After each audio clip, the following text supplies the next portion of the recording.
Now I'll do a bit of an update from the parlour. I haven't done one of these for a good while now. Excuse the hold up, but it's a bit cold this morning. I think it's around the 10th of October and it's dark outside, so you can see it's early and I'm probably not the best in the mornings. But anyway, quick update on what the cows are doing. So it's around the 10th of October today. For this farm here, that will be complete bonus territory. Every day that we get after this out full time while there's grass there, which is ahead of all of our previous years. So it will be rare to get out full time past the 15th of October. So the weather actually looks really good. The grass is looking good, so I would say we'll definitely be out full time for the 15th of October. And I'd imagine this year the only reason they're going at night time will be a shortage of grass ahead of cows. So great complaint to have. So they're milking really well. They're still being fed well there. They're on 6 kilos of nuts and they've been on that all year, like pretty much. They've been all meal fed this year. But at the minute they're on 6 kilos of nuts and grass full time, day and night. On the last load they averaged 1.85 kilos of milk solids, which is fantastic, because the early calving heifers in this, we'd be thinking about drying them off around the first week in November, which is only 3.5 weeks away. So to have our average up there, we're really delighted with that. They're milking really well. Dry matter has fell off a cliff on grass at the minute, especially within the last week. You see there, they're about a 12-hour grazing block ahead of themselves all the time. They had started to lose a little bit of milk volume. Their lungs had started to get quite loose as well. So yeah, not just the day before we went in with one bale of silage, so they're crossing the road at the minute, so it's really easy to feed a bale of silage. Just put out the feed rail out there at the collecting yard, and then they can go circulate back through the shed and stand at the feed rail after milking. So about one bale of red clover silage that was dry. We made very dry red clover silage. It's actually 2-year-old silage now, but really good at the minute, because the grass dry matter, there's loads of grass there, dry matter is really low. The silage is not fantastic, but dry matter is really high. And I can see this morning now, just from putting clusters onto cows, that cows are fuller with milk this morning. So it's just holding up the grass going through their diet, and then it's making sure that they're always full. So they'll always be full when you're going with it to the silage. So we'll probably keep that in the diet now, going forward. And then it's very easy to put them in at night time and start feeding them silage only at night time, probably silage and beet at night time, and then grass during the day. The aim now is to stretch the grass, so it looks like the ground conditions are going to be good.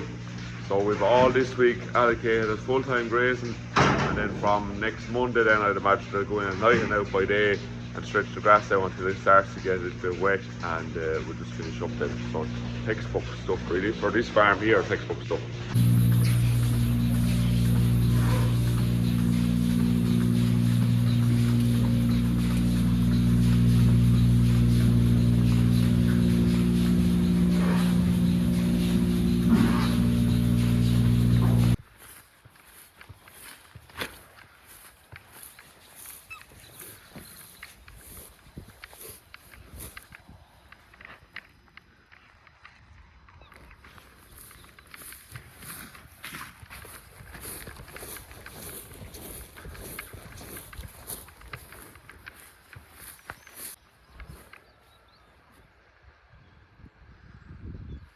Just to give you an idea of what we're grazing cows on at the minute there.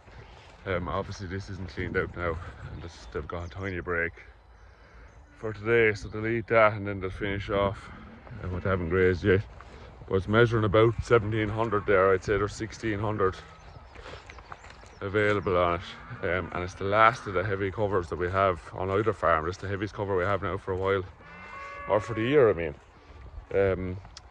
So look, this time of the year we hate heavy covers down here, because you might not get through them if it was wet, and even if it's dry then you can just stretch out lighter covers, and it means the quality of the grass, you could see there green to the bottom even on a heavier cover like that, but there's 1300s ahead of them from now on, and the quality of that with a little bit of silage and lots of nuts is super feeding. Whereas if you were trying to hammer them through 2500s, which we never build up here now anymore in the autumn, we used to, but not anymore, You're trying to hammer them through 2,500 and they're eating silage in the yard.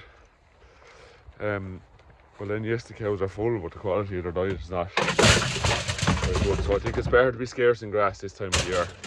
Definitely for us because it could get wet fast, but I think even if there was if we had a dry farm, better to be a bit more scarce in grass this time of the year and fill the gap and make sure the grass the cows are getting is of real good quality. But let me know in the comments if everyone agrees or disagrees with that. I know the Teagasc way isn't that way. They do get you the bill covers into the autumn, so let me know what you do at home there in the comments. That is some morning. Absolutely savage. So I said they were on, can't show you what's over there actually. I said they were on silage in the yard, and I let him out then. When they're crossing the road I let him out, and then I go across the road and sort whatever wires need to be sorted out, and by the time I come back then they're all standing here waiting. So it works well, speeds the thing up a bit anyway.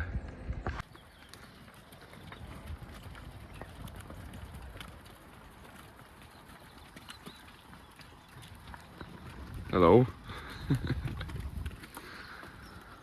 They're just on the hoodie there.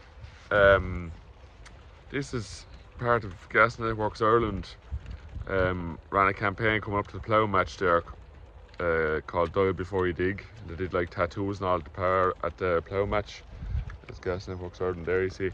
I got given this to do like an unboxing and a bit of a rev up before the plough match, but sure, I got the box and I put it away and I forgot about it.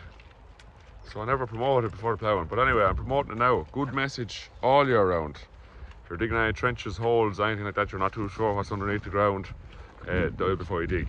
You know when you make a plan and you kind of cross your fingers and you hope that it works out and goes the way you thought it would? Well, take a look at this.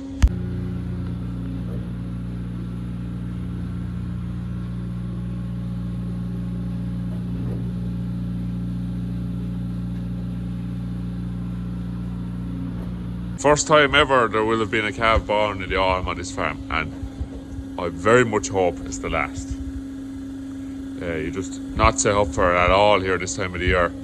But the main thing is, she's happy, he's happy. This is the calving shed here. Technically it has been cleaned out, but it hasn't been washed out. I just put this makeshift pen together in this top span here, handy with the gate, water shock and all that anyway, and a bit of silage there for him. So we're making her once a day. The calf is with her, sucking her, so that's what's keeping the calf fed, and everybody is happy. Here's the heifer that's the next closest to calf. So obviously this wasn't part of any plan whatsoever that we would have made at any time on the farm here. So I love New Zealand wet gear. I think there's nothing on the market in Ireland that comes anywhere close to it, and that's from being in New Zealand, working on a dairy farm in New Zealand, and just seeing the quality of it. It just stands up to all conditions, lasts so much longer than anything you buy here.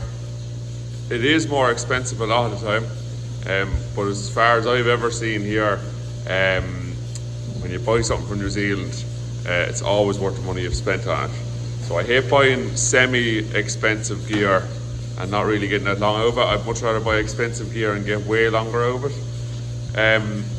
But anyway, that's beside the point. I was contacted by Regan in a company that's new to Ireland at the minute called Stormline. Now, they're a New Zealand company. They were primarily making their equipment for fishermen, which is as harsh an environment as you're going to get. Now, I would say a dairy farm in the springtime could be harsher, but they've been making it for years as fishing gear, and they've moved into the farm equipment side of things now, and they're trying to get a foothold in Ireland. So kindly he sent me a pile of stuff, and I'll show it to you now. So milking sleeves, right? This is something I was most excited about. Now these are only a sample, but I wear milking sleeves, every milking, all year round. Winter or summer, doesn't matter. There's a huge variation in the quality of milking sleeves on the market. They're all around the same price. Most of them are stitched along here, where you see they have it welded. I'll show you what I mean by stitch now in a second. But these are from AgriShield. Yeah, probably some of the worst gear we would have ever bought on the farm is this stuff from AgriShield. And not that cheap. But if you can see here on the edge, they're just stitched, folded up on the inside and stitched on the edge. And the difference that one is welded like. So obviously that's, the sleeve will be totally wore out before that'll go. These always tear here and they start leaking water. Drives you mad. Very light material in that as well. So first morning wearing them, I'm very impressed with the way they're welded here on the seams. And the stuff seems like good quality in them. The elastic is good and strong up here as well.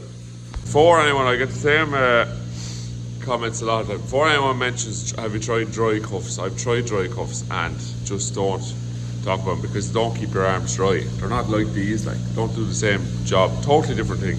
The thing he said with this apron, milking apron, the good thing about this is it has the same straps as his bib and brace has. So in the summertime, if you're milking and you have a t-shirt that has no collar on it, but myself and Paul hate that rubbing on your neck. So you do always have to wear collared t-shirts when you're milking to stop the apron rubbing the back of your neck.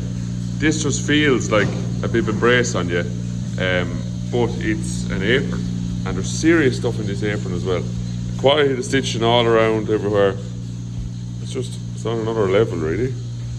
And the back of it then, you can see there it's crossed the back, so really comfy. But this is the coat, again, serious material in it. And all the joints are welded, look. Everywhere that you'd be afraid that they would go under the arms. Really high quality and strong. You have Velcro and buttons. And then the zip, I'll just open that there now and show you the thickness of the zip.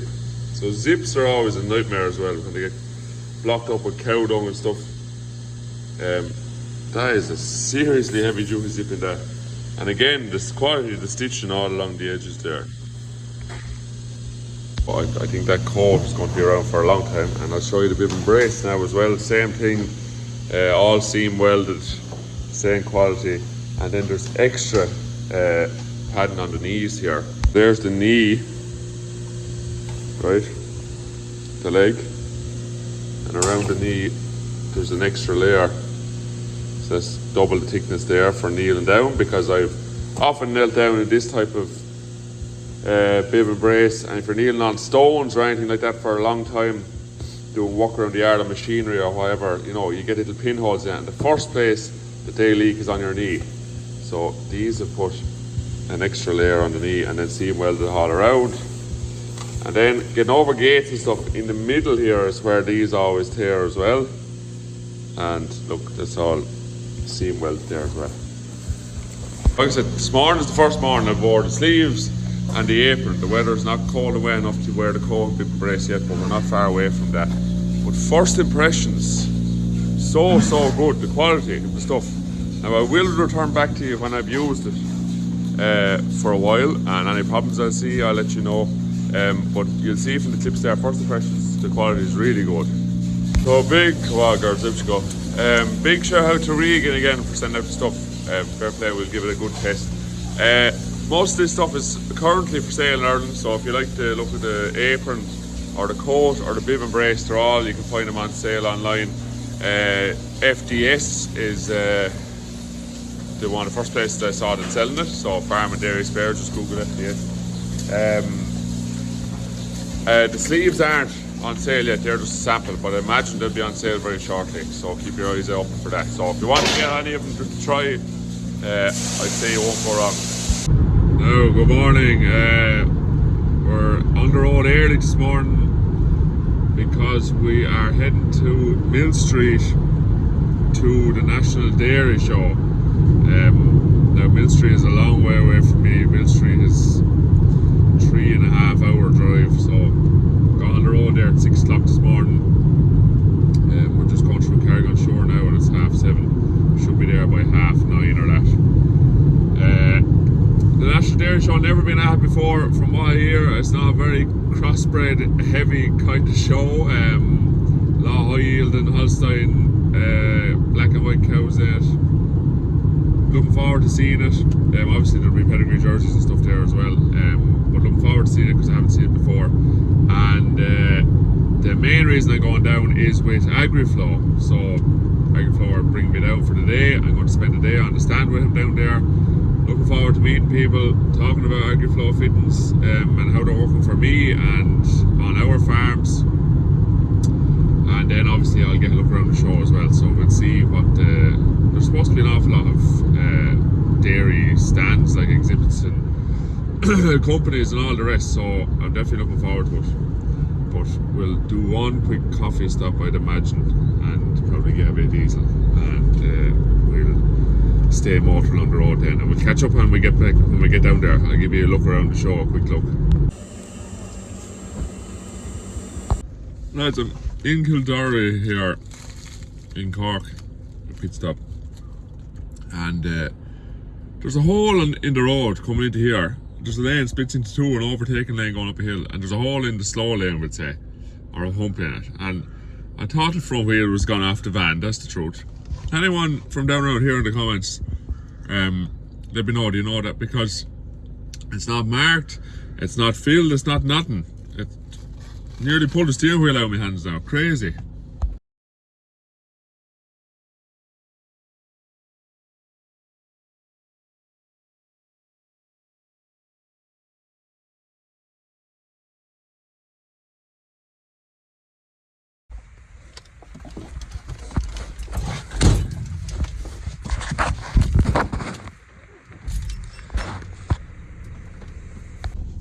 Oh, jeez, the sun.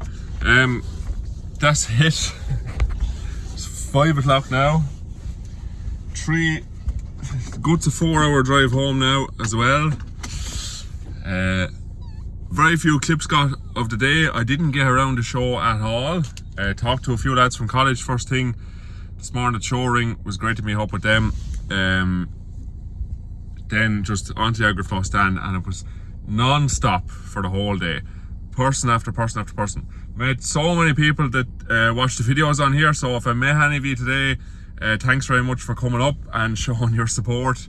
Some fantastic people, met some fantastic people today. The overall feeling towards AgriFlow from talking to people is that they're tired of the fitting that's on the market currently. Too expensive, doesn't work well enough. And from what they could see, and from what I could tell them, and from what Paul could tell them, is that AgriFlow is going to fix that. So great to be involved, great to be doing my bit to promote it for AgriFlow. Super product and fantastic interest from farmers. So now 5 o'clock,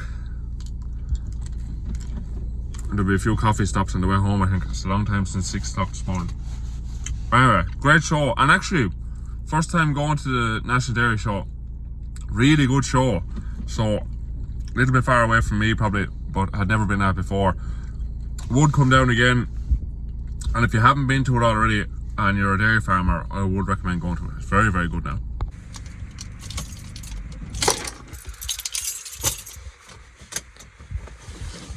That's it. 8 hours of driving later, we're home. We're home. Anyone who's a sale that watches these videos and is a sales rep on the road, I don't envy your job. Jesus, I hate the road. That's the most driving I've done now for a very, very, very long time. In the one day. The road is an awful place. Anyway, great day. Great to see everybody. Great interactions. We'll talk to you next week.